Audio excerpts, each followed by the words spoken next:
Good morning, everybody. Welcome to the Winning Tactics podcast. I am excited because I have Tammy Collins here with me today.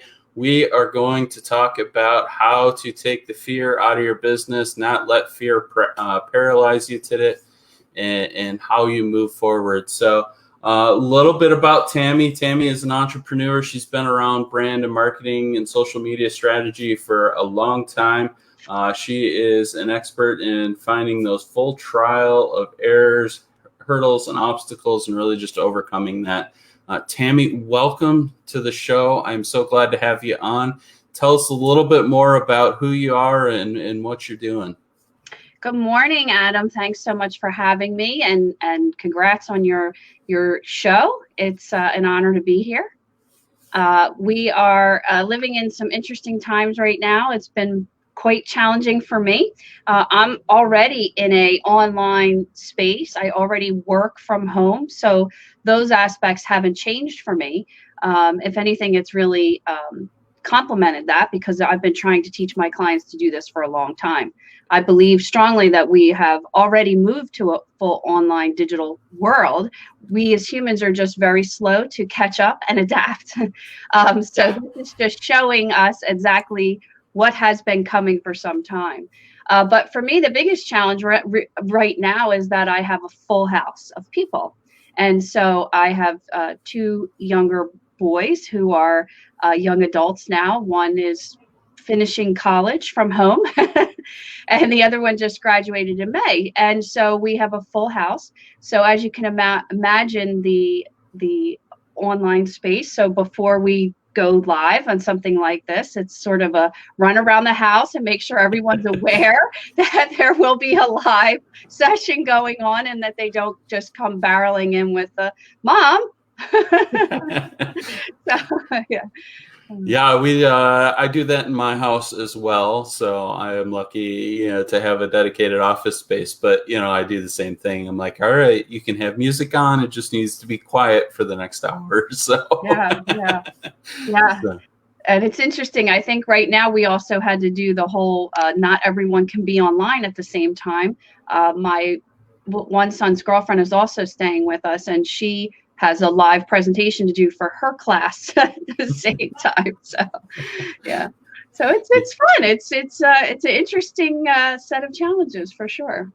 It is, but I think all in all, it's going to be an interesting change as we come out of this. I think we're going to move into a new normal, and work at home is going to be something that is going to be a bigger part of many companies. And so, I'm interested to see how that all plays out, because I really think that, this was the opportunity that kind of forced companies' hands to figure out how this works and see some benefits from it. So, I'd love to hear your thoughts on where you think, we'll go with work at home as we come out of this, and what you think the future holds in that space.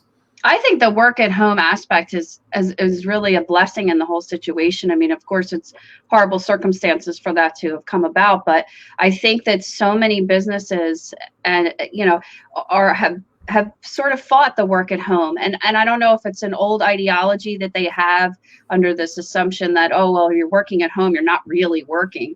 I strongly believe and have always believed that everyone should be able to work as their own internal clock allows them to work.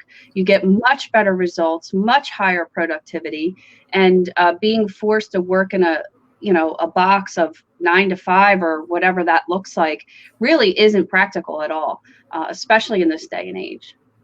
Yeah, no, I agree. I find my best work gets done first thing in the morning, and then at like 8 or 9 o'clock at night. Yeah.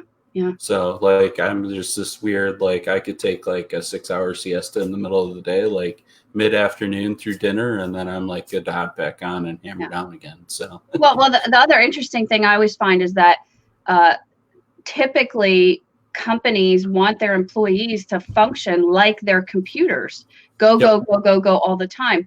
But we are humans and we don't operate that way at all. So if we allow our employees to work what's what works for them, you'll get much better results. Yeah, no, I agree wholeheartedly. So let's jump into our topic today. Our topic is really around building, how you build your company, your brand, and shift strategies without letting everything that's going on paralyze you. And yeah, that's something that I've been talking a lot about lately, because of course my clients are coming to me, in a little bit of a sense of panic. I don't know what to do. I don't know what to post about. I don't know what to talk about. Can I still sell my program? What do I do? And there's this sense of fear and panic. And, I feel as though you can let that fear sort of paralyze you and put you in the corner, or you can choose to manage the challenge and make the appropriate adjustments. I mean, unfortunately, there are much bigger concerns in the world. I mean, it could be worse. I mean, there were just new tornadoes that ripped through Tennessee, and there are people there that lost their house. And so now not only are they dealing with the pandemic, but they're also dealing with no home. And by the way, sorry, there's no shelter because we're social distancing. So that's an even greater challenge, right? So figuring out how you're going to manage your business is also a challenge, but it could be worse, right? So move the fear out of your house and start dealing with the challenges one at a time. Every day we have challenges throughout our life, every day, and everyone has a different level of challenge, but that doesn't mean that challenge isn't paramount to them. Right. So we all have to figure out every day how to deal with our challenges. This just presents a new set of challenges. So that you have to make a choice. Are you going to sit there in the fear and let it paralyze you? Or are you going to say, okay, how do I deal with this and move forward? Yeah, no, that is wholeheartedly. I think a lot of people like yourself are putting those sentiments out there. I think it's super important for people to realize that piece of it. I just had Sarah Warburton on my podcast. The episode launched yesterday, and she talked about taking a step back and revisiting the why. Right? Why do you do this? Why do you get up in the morning? Why do you do what you do? Right? And reframing it in that perspective. And I thought that was a really interesting approach to how we move forward in this. Yeah. So for me, of course, being a branding expert, I function in that capacity all the time. So when I work with my clients, we're establishing a solid brand foundation that goes right to the why, and everything you do is built upon that. So my approach is a little bit more organic and unique in that way, but I function in that capacity all the time. If you've built a solid brand foundation, handling a crisis is much easier. Another thing that most businesses completely overlook until we're faced with a situation like this is not having a social media guidelines or manual. I've built those, and they can be as big as 50 pages. And what people don't understand is that if you've predetermined all of these actions ahead of time, you don't act out of fear in the moment. Yep. Right? You've already decided what a crisis is, how you will handle it, what the rollout plan will be, what the action steps will be, what the post will even be, all of that great stuff ahead of time. Because in the moment, there's always a sense of fear and panic. And so it clouds your vision and your decisions. So, of course, going forward, everyone should have that. Most companies don't take the time to do that. There's another huge benefit to having that plan, because the other piece that it does is it capitalizes on your current employees and your staff and your clients. It teaches you how to optimize them as well, because they're your biggest advocates. They are truly your best free marketing. And so they overlook that whole aspect as well. But the social media policies and guidelines manual will help to capitalize on all that. I think it's interesting. You call out the social media aspect of it, and obviously we're here live on social media, and this has become a big part of my strategy through this as well. But I want to take a step back to talking a little bit about disaster planning as a whole, right? Because I think big companies do this really well because, you know, they have like 10 manuals for everything, right? But small companies don't necessarily, small businesses don't necessarily think that far ahead because they live so much in the moment. And I think we all get into that trap. You know, what is your recommendation to businesses from a marketing standpoint? How do you set them up for these disaster points? Right. So one of the first things that I usually talk about is, first of all, stop your scheduled posts, right? Because most small businesses, you know, they're trying to wear 10 hats all the time, right? Mm-hmm. They're literally doing too many things at the same time. So they schedule posts out. So the first thing you need to do is shut those off, because there's nothing more inappropriate than talking about something completely off topic, you know, so shut that off first. Yep. Reevaluate the posts that you have there and see, are any of them able to still run? That's first and foremost. But second of all is, I always tell my clients, don't panic. Take a minute, take it all in, think about it. It's okay if you don't post today. In fact, I teach most of my clients that you want to post and be meaningful in your posts. So I'd rather see you post 3 times a week than post 7 times a week and have half of it be useless information. So they're already kind of in that mind frame. And you do want to join the conversation. This is the mistake that everyone makes. You join the conversation as it's relevant to your industry and your clients. So in other words, if you are in the fashion industry, totally random pull out, but if you're in the fashion industry, you should not be posting daily updates of how many people have passed or all of those. That's completely irrelevant to your industry. What is relevant to your industry is how people in the fashion industry are making masks. So you see, that's how you join the conversation in a way that's relevant to your industry. You don't just pull anything and everything you can find related to the situation and post that. It shows your fear and your desperation. You're very transparent in the social space. So talk about it, join the conversation very tastefully, and do it as it matters to your industry, right? So if you're a lawyer, right, you post things around the situation related to law. You don't you're not going to post the mass situation. You see how that works? Yeah. And then don't overpost, right? That's another mistake. So everyone, you suddenly go, oh, well, wait a minute. People are home and they're paying attention to social media. Let me post anything and everything I can post about the virus. No.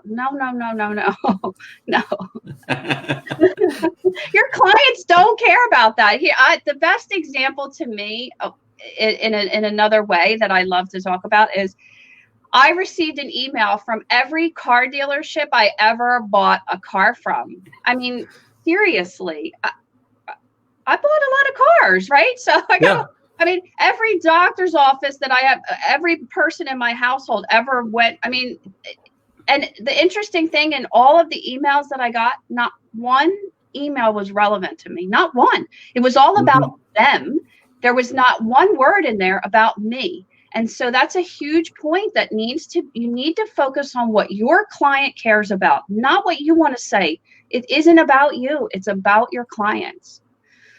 Well, the email thing is really funny to me because like my spam folder is like filling up at like 3 times the speed now, because not only now am I getting the spam that, you know, the email promotions that they normally send me, but now I'm getting the special COVID email promotions that they're putting out, as well as now the statement from the CEO about how they're responding to COVID. Like, and I'm not looking at any of them because I don't have time for all of that. But it doesn't matter to you. They're not telling you anything you care about, right? Why aren't they telling you about the good that they're doing? Why don't they step up to the plate and live their true culture and all those fancy promises and community things that they say that they do? Now's the time to really prove that you do it. And so many of them are not doing it and not taking that opportunity at all. And so what's happening is you're losing the trust of your clients. You're losing them. They are seeing through you.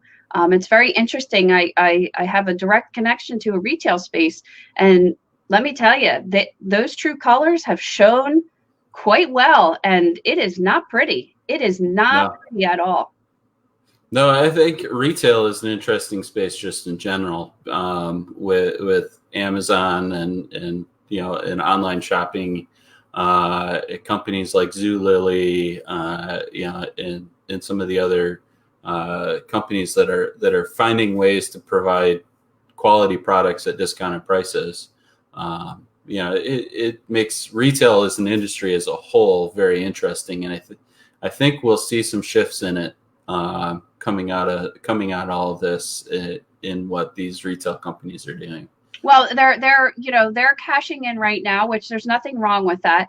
But when you talk about things where they tell their employees they're not allowed to wear masks, and they're sitting at home in their corporate homes and barking out ridiculous orders that show their complete lack of empathy or understanding for their employees who are literally putting their lives at risk every day, it's just unbelievable. I mean, I think a lot of these companies need to be really outed about how they're treating their employees. It's really ridiculous. In New Jersey, I was very happy to see that they just released a law that required, if you were in a public space, that you had to wear a mask. And I was like, thank goodness, because my husband works in the retail space, and he was not allowed, literally told he could not wear a mask at work. And I found this to be really upsetting. I mean, yeah. I thought it was ridiculous.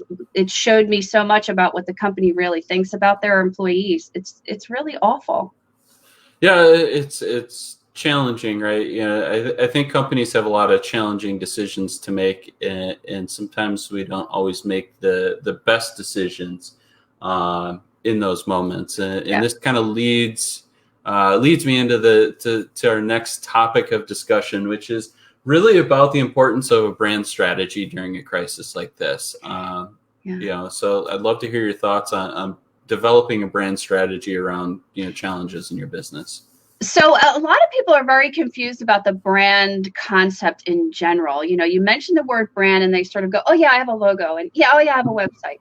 Well, those are two tiny pieces of brand, right? So when clients work with me, they're getting an entire brand strategy. It's a process that takes about 10 to 12 weeks to complete. It's very involved. It's very personal. We do deep discovery. There's heavy research. There's industry research. There's all of these things that go into it. And what comes out of that is a well-developed brand that includes a brand strategy. I also include a marketing strategy, which touches social media. And it even, in its essence, is a mini business plan, if you will, because I'm showing you, usually in that process, we've uncovered key offerings, right? This is how I'm helping my clients live their passion and put their dreams into action, because they don't understand how to take what they love and turn it into something that's sellable, that's marketable, especially in the digital space. So usually when we go through this brand process, those things surface, they're completely uncovered all on their own. And so I usually include that in their brand strategy, because now they realize, like, oh, well, this is my offer. This is how I put that together. This is what that's going to look like. And so having that brand strategy is really, really important. And so I always like to define what brand strategy is. And really, it's really very simple. Brand strategy is an overarching plan of how you want your brand represented and presented to the public, right? That's really all it is, right? Because it's about communication. So it's basically how you're going to help your clients perceive your business, right? Because they're going to come up with their own opinions of what it is, but you're going to help them by putting it your best foot forward. Mm-hmm.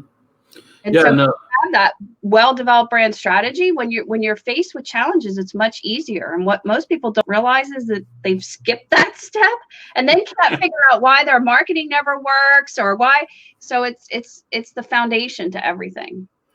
So when I work with businesses, like one of the first things I always look for or ask about is mission, vision, and values. Mm-hmm. And again, we get big businesses, they've developed this because they realize how that trickles into culture and and brand strategy and everything that they do in their business. But small businesses, they're like, well, I was a roofer for the last 15 years and I just got tired of working for somebody. And so I'm going to start a roofing company. Right. And that's a really great point, because a lot of people make a distinction that falls under your business strategy, which, while technically a business strategy will have those things, but those things are uncovered in a well-developed process to your brand, right? I always like to talk, I'm not telling you what your brand is and you're not telling me. It is revealed, and all of those things are also revealed in my process. And so that's why what I do is so impactful, and why, my clients have such amazing things to say, because it's revealed. We're not dictating. And so, like you just said in that example with the roofer, he doesn't know. He knows he wants to do something else, but he doesn't understand the connection. So his foundation is cracked right out from the beginning, because he doesn't have all the answers, or hasn't taken the time to really understand why he's doing what he does. Mm-hmm. Yep. And it always goes back to the why. It really does always go back to the why.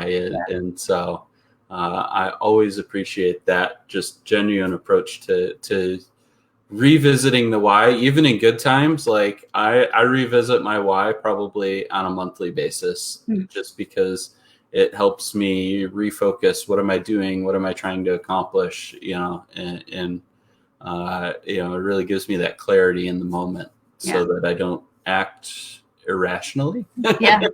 One of the easiest ways to tell that somebody hasn't done good branding work is when they're struggling constantly to figure out, well, I don't know, am I being authentic? I don't know how to be authentic. That's the biggest indicator that they do not have a solid brand. Because if you've done the good branding work, the authenticity question never comes up ever again, ever. Yeah. So let's talk about authenticity for a minute. I think it's a really good call out. What does authentic look like in our new modern digital landscape in your mind? Well, first of all, I really don't like the word authentic, because, again, like anything else, it's been overused, it's misunderstood, and really, what it's really saying is, the question really is are you being true to your brand? That's really what authenticity means, right? So when you're not able to maintain that consistency in messaging and voice and tone and imagery and all of those things, you start to look inauthentic. It's really about inconsistency in what you're doing. And so, again, solid branding maintains that authenticity and consistency all the time. So it's never an issue once you have all that. It's only an issue when you haven't done that, and you're questioning yourself, and you don't know your messaging, and you don't know who you're talking to. You then don't know how to talk to them, and that's where all that inconsistency comes through. Yeah, no, I agree. I think inconsistency is the biggest telltale sign when you don't know which direction you're going, right? You don't have to have you don't have to follow all the roads, on the map, but you need to at least know what direction you're headed, so that you can get there. And so that's what I think is important. I think people miss that step. They look at the map and they go, well, I have to follow, Route 4, for the next 50 miles. Well, no, you don't necessarily have to. You just have to get to the end of Route 4. Right. So I think that's an interesting approach to it, is just evaluating where you're going and stepping back and going, okay, now I know where I'm going. How am I going to get there? Yeah. And if you use an example from earlier, let's take the lawyer. If the lawyer starts posting about fashion masks or whatever in his current strategy, he's being inauthentic, right? It's not true to his brand. That's a classic example. Yeah, no, I agree wholeheartedly. So let's flip gears one more time, because I think I want to talk a little bit about those companies that are sitting in that moment of fear right now, right? Because I think there's a lot of people that are going, oh my gosh, I don't know what to do. And like for me, my thought in this is double down on marketing, double down on getting myself out there, put myself in front of people, and in a way, continue business as usual. In my approach. But I'd love to hear your thoughts on what do we do if we're sitting in that moment of fear now? How do we get ourselves out of that and lift through and move past it? So if you're a company and you've kind of either done one of two things. You've either jumped on the bandwagon of posting anything and everything you can about the situation, or you've stopped posting altogether. Well, actually, you could have done a third thing. You've stopped posting altogether and you're just sort of frozen, or you just began in the sales mode, right? Because, oh my God, I need sales, right? So stop the, oh my God, I need sales, because that's inauthentic. The consumer can completely see that you're paranoid. You just stop doing that. If you're posting constantly about stuff related to the virus that isn't relevant to your industry, stop doing that as well. And if you're sitting in the corner paralyzed, stop doing that. So what you want to do is acknowledge. The first thing is to acknowledge what you've been doing. If you've been sell, stop it and say, we're sorry, we've been insensitive. We're not thinking about you and your needs. Acknowledge it publicly, right? Okay. It's all about know, like, and trust, right? If you're in a full-on sale mode, people are not liking you and you're losing their trust. So you need to go get it back. So I would do that. If you've been sitting paralyzed in the corner, acknowledge that. We're scared too. It's okay to say that as a company. You'll earn your clients' trust by doing that, right? And if you've been posting about the virus, acknowledge that. We're sorry. We're talking too much about this. We need to change the topic. And then the next step is to sit down and literally think about your clients. Put yourselves in their shoes. What do you think they want from you right now? They may not want anything other than for you to be genuine, right? And so go do something proactive that will earn your clients' trust, right? It's all about establishing that loyalty. So maybe in a generic sense, maybe you're a local, let's get real hyper specific. Maybe you're a local business in a small community and you sell building materials. I don't know, random thing. How can you help? Is there something you can do for your community, right in your community, that you can do for them? What is that? Find out. That's what you should be talking about. Figure out what that is that you can step up and now be that small committed business that you said you were, that you pretend to be, right? Go do it now. Now's the time to do that. Don't worry and focus solely on sales. If that's all your focus ever is, then that will show through as well, and you become false. So, yeah.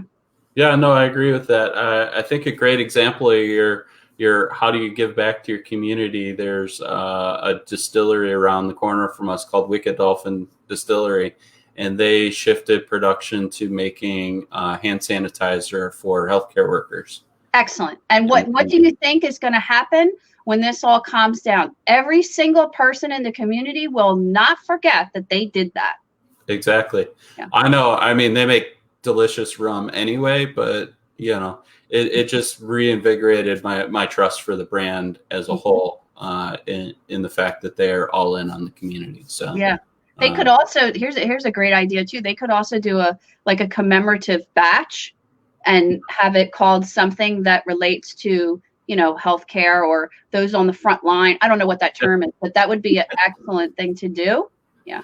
Yeah, no, I think that's great. I haven't heard of any other plans that they have going on as of yet, but like I saw that it hit the news. It made a big splash in the community, and people have been talking about it. And so I just thought it was an awesome gesture, and it likens exactly what you're talking about. What's the important point there? Who did they put first? They don't care about, they're not thinking about their profits. They're not thinking about, they just said, our customers, our clients, our community need our help somehow. How can we, in our way, be relevant and give that? And that's tremendous. That's the kind of thing that should be happening. Yeah, no, I agree. So I want to wrap up. We are right at our 30-minute mark here, but I want to wrap up. So what is your closing thought, your closing piece of advice that everybody should walk away from today? Well, my closing piece of advice is that we are all in our own jar with our ingredients, right? So we know we have all these amazing ingredients, but we do not know, it's impossible for you to know what that label looks like from the outside. Usually, it's almost impossible for you to even know what it is you produce. Do you make chocolate chip cookies? What does this recipe actually make? And so it's really important to get an expert to help you figure that all out. The mistake that most people do is that they skip the steps. So if A through Z is the timeline of getting from starting a business to success, they skip all over in the beginning and get over to like N and start going, why isn't my marketing working? I need help with my marketing. And it's like, well, you need to go back to B because you skipped a bunch of key pieces in that process. So it's really important to get some expert help. Take the time and do that part right. It makes everything else down the line so much easier. You will, taking that little bit of time in the beginning and investing in that piece means you will have better, stronger, solid, and profits much sooner than you would if you skipped all those steps. Because I get a lot of clients who are 2 or 3 years in going, I can't get this to work. Well, I can tell you why. Yeah. Awesome. Well, I appreciate that. That is great advice. Really sound advice. Definitely need to start with the foundations and understand your business and what you're doing and what you're producing. Where can people find you? Well, they can find me all over the place, but LinkedIn's a great place to see a lot of what I do. And I'm also very active on Facebook. I have a couple communities on there and a membership group and some things of that nature that are very full of lots of great tidbits and free information and things of that nature. And you can just use my name, Tammy L. Collins, and you should be able to find me on either location. Awesome. And for those of you that are going to watch this after the fact, I will drop all of the links into the show notes as well. Tammy, thank you so much for being on. It was a pleasure to have you on today. I appreciate your time, and have a wonderful, wonderful rest of your week. Thank you. You were a wonderful host. Thank you, Adam.